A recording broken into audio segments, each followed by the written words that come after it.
9h20, un dernier TER quitte Arcachon. Sur l'autre quai, on voit aussi arriver le dernier train de la matinée.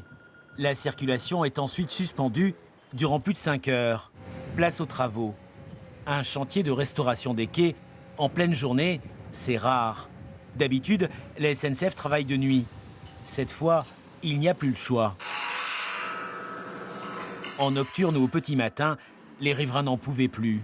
Ça tremblait, on entendait voilà, des bruits de cailloux, la grosse lumière.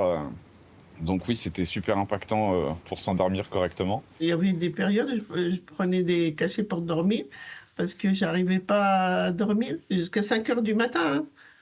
En fait, ils arrêtent avant le premier train. On était déjà réveillés tôt par les trains le matin, mais là, c'est plus vivable parce qu'on est réveillés et tôt et la nuit.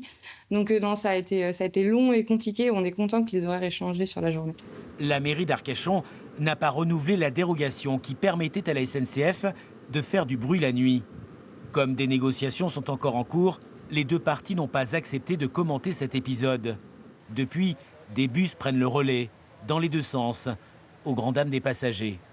Ah non, c'est pas évident. Hein. J'ai pris le TER à Bordeaux.